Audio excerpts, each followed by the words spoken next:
और अब खबरों में आगे बढ़ेंगे। खबर है सबसे पहले बस्तर से, जहां पर गृह मंत्री विजय शर्मा के सामने आज नक्सली सरेंडर करने वाले हैं और लगभग 150 नक्सली सरेंडर करने वाले हैं। आज कांकेर के कामतेड़ा बीएसएफ कैंप में कल 2 बसों से नक्सली पहुंचे। उत्तर पश्चिम सब जोनल प्रभारी रुपेश सरेंडर करेंगे। माओवादी साथियों के साथ सरेंडर करने वाले हैं तकरीबन 150 नक्सली। भारी मात्रा में हथियार के साथ सरेंडर होने की खबर भी सामने आ रही है। माना जा रहा है कि ये नक्सली अपने हथियार सौंपेंगे और हथियार से में सरेंडर करने वाले हैं नक्सली। छावनी में तब्दील किया गया है पूरा इलाका।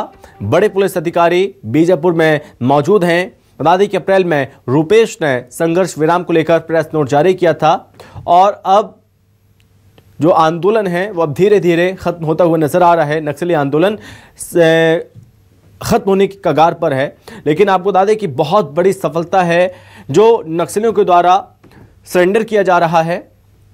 इससे पहले बीते 2 दिन में हमने लगातार देखा कि एक तरफ 27 नक्सलियों ने, तो वहीं गढ़चिरौली में 61 नक्सलियों ने, वहीं उसके बाद 50 से ज़्यादा नक्सलियों ने सरेंडर किया है। बहुत बड़ी सफलता। और अब इस बीच तकरीबन 150 नक्सली एक साथ सरेंडर करने वाले हैं गृह मंत्री विजय शर्मा के सामने।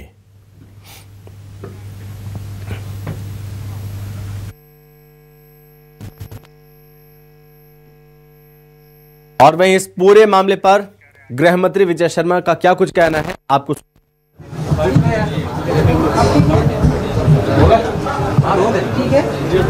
बीते 15 दिनों में करीब 200 से भी अधिक नक्सलियों ने आत्मसमर्पण किया है। बड़ी सफलता हथियार लेकर भी पहुंच रहे हैं, अपने साथियों को भी लेकर पहुंच रहे हैं। बीते 15 दिनों में ये हुआ है। आने वाले 15 घंटों में और भी ऐसा ही इससे सामने आने वाला है। संख्या भी लगभग इतनी ही होने वाली है। तो कुल मिलाकर जो मैं आपसे कहना चाहता हूं कि माननीय अमित शाह जी के रणनीति के आधार पर, माननीय हमारे मुख्यमंत्री विष्णुदेव साय जी के मार्गदर्शन पर बस्तर में समग्रता के साथ मल्टी डायमेंशनल काम करके, संस्कृति के क्षेत्र में काम, खेल के क्षेत्र में काम, technology based intelligence, human based intelligence, NTRO, DRDO, NSG bomb disposal squad, ITBP का काम, ये सारे सबको मिला करके भी जो केंद्रीय एजेंसियां हैं उनके बहुत सारे सहयोग को मिला करके, और हमारे विशेष रूप से बस्तर के जवान जितने हैं और सेंट्रल एजेंसीज आर्म फोर्स के जवान जितने हैं, सबको मिला करके आप देखेंगे तो वो जो समय है जिस पर सशस्त्र नक्सलिज्म के समापन की बात कही गई थी, नियत समय में सारा काम पूरा होते हुए दिखेगा। गृहमंत्री जी, कल हमने देखा डर महाराष्ट्र में हुआ। अब छत्तीसगढ़ से खबर अभी फिलहाल निकल के आ रही है कि रुपेश अपने 100 से अधिक साथियों के साथ सरेंडर करने वाले हैं, उसकी लगभग तैयारी हो गई है। इसके क्या पुनर्वास करने वाले जितने भी नक्सली हैं, जो पुनर्वास करते हैं, उनका लाल कालीन बिछाकर स्वागत किया जाना ये निर्धारित है और लाल कालीन बिछाकर ही हम उनका स्वागत कर रहे हैं।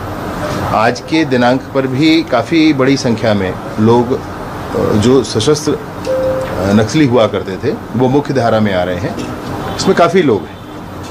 रुपेश, आपने कुछ लोगों के नाम लिए थे जिसमें से कल सोनू ने वहाँ पर सरेंडर किया है। क्या माना जाए कि जो अंतिम कैडर है वो भी अब बाद में? आप बिल्कुल ऐसा मान सकते हैं।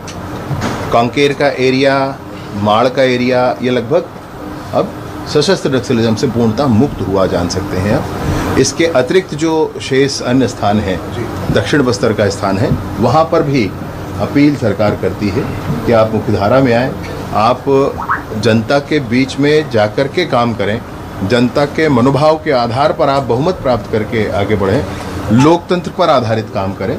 इसकी अपील अभी भी सरकार करती है और मैं सोचता हूँ कि शीघ्र ही उस पर भी कोई उनका मन बनेगा। अब बस्तर की जनता कोई लाल आतंक चाहती नहीं। कार्यक्रम होगा क्या ऐसे कि जो बड़े नक्सली जितने महाराष्ट्र की तरफ से, क्या यहाँ पे भी कोई बड़ा कार्यक्रम है समर्पण का? ऐसे कार्यक्रम आयोजित करेंगे क्या आप ताकि उनको सम्मान, और होगा तो कहाँ होगा और कौन शामिल होगा? जो होना है बस्तर में ही होगा। मुख्यालय बस्तर के जगदलपुर में होगा और काफ़ी बड़ी संख्या में सरेंडर होना है और जो भी मुख्यधारा में आएंगे उनकी पूरी व्यवस्था भी सरकार की तरफ से की जाएगी। सर सबसे अधिक प्रभावित संख्या में भी कमी हुई है। बीजापुर, सुकमा, नारायण को तीन ही देखा जाए तो मुख्य तौर पर बचे, उसके लिए विशेष रणनीति के साथ काम करेंगे। बीजापुर, सुकमा, नारायण सबसे अधिक संवेदनशील जो नक्सली क्षेत्र है, उसके लिए कुछ 6 से घटकर 3 हो गए। निसंदेह ये 3 ही जिले हैं। इसमें भी नारायणपुर आप कहें कि काफ़ी हद तक अब मुक्त हो चुका है। बीजापुर और सुकमा भी काफ़ी हद तक मुक्त हुआ है। बीजापुर ही अब वो जिला बच गया है जिसमें परेशानी अभी भी है, लेकिन मैं पूरे विश्वास के साथ ही सोचता हूँ कि बस थोड़े ही समय में वहाँ पर भी स्थितियाँ स्पष्ट हो जाएंगी। ये उन्मूलन अभियान के पुलिस बल से आपने रात को मुलाकात की, फिर क्या फीडबैक मिला? उन्मूलन अभियान के पुलिस बलों से आपने मुलाकात अच्छे से बातचीत की थी, क्या क्या?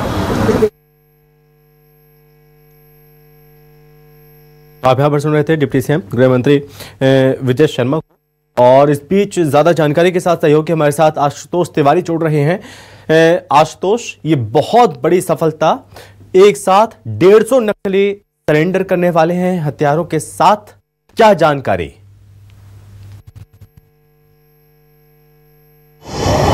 देखिए, जिस तरीके से आपने पहले भी हम खबर दिखाए थे कि मार्ड डिवीजन की रणीता जो सचिव मार्ड डिवीजन के सचिव रही है, वो एक प्रेस नोट जारी की थी और वो 15 अक्टूबर तक का समय वो मांगी थी कि हम जो है एक साथ जो है गैर कानूनी कार्य को छोड़ देंगे और मुख्यधारा में शामिल होंगे। और आप देख रहे होंगे कि कल से 15 अक्टूबर को जिस तरीके से अलग अलग जगह से जो है सरेंडर का खबर आया, सबसे बड़ा खबर महाराष्ट्र से जो निकलकर सामने आई थी, जो पॉलिट ब्यूरो जो सोनू और वेणुगोपाल जो है सरेंडर कर दिया था, उसके बाद से आज छत्तीसगढ़ में भी एक बड़ा दिन है कि नक्सलवाद जो लाल आतंक से बस्तर झेल रहा था, जो दंश तकरीबन 5 दशकों से झेलते आ रहा है, अब इसका समापन पूरी तरीके से हो रहा है। और इसमें दंडकारण्य जोनल कमेटी एक बड़ा इलाका रहा है। दंडकारण्य में जो है वो गढ़चिरौली भी शामिल था, और गढ़चिरौली में जो नक्सल संगठन को खड़ा किया था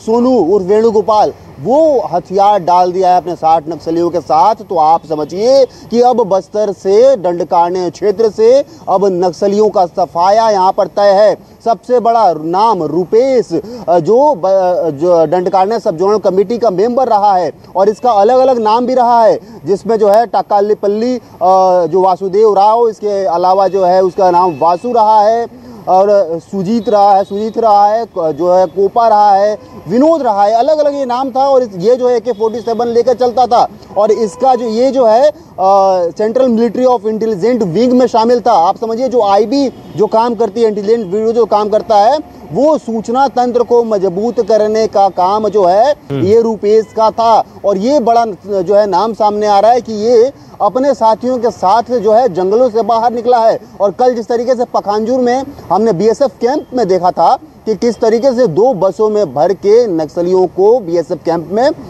बुलाया गया था, और सभी हथियारबंद नक्सली थे। इसके अलावा एक जो तस्वीर निकलकर सामने आई है, आप देख पा रहे होंगे कि लाइन से हथियार लेकर नक्सली जंगलों से बाहर निकल रहे हैं और वो सरेंडर करने के लिए पहुंच रहे हैं। जानकारी मिल रही है कि गृह मंत्री जो है जगदलपुर पहुंच रहे हैं, और यहीं पर 150 से ज्यादा भी ये संख्या बढ़ सकता है। अभी पुष्टि इसकी नहीं हुई है कि जो संख्या है वो 150 के है, लेकिन ये बढ़ भी सकता है। और जिस तरीके से 120 नक्सली बीजापुर से सरेंडर करने की जानकारी आ रही है, तो ये भी हो सकता है कि 200 के आसपास ये आंकड़ा बढ़े। लेकिन आज जो है एक बड़ा दिन दंडकारण्य क्षेत्र, बस्तर क्षेत्र से ये जो है निकलने वाला है। इसके अलावा ये भी जानकारी मिल रही है कि मुख्यमंत्री, उप मुख्यमंत्री कल बस्तर पहुंच सकते हैं, और कल भी एक समर्पण हो सकता है। आप समझिए कि जो डेडलाइन था, और न्यूज़ 24 ने पहले भी कहा है कि डेडलाइन जो 31 मार्च 2026 है, उसके पहले नक्सलवाद पूरी तरीके से सफाया हो जाएगा बस्तर से, और ये होता अब नजर आ रहा है।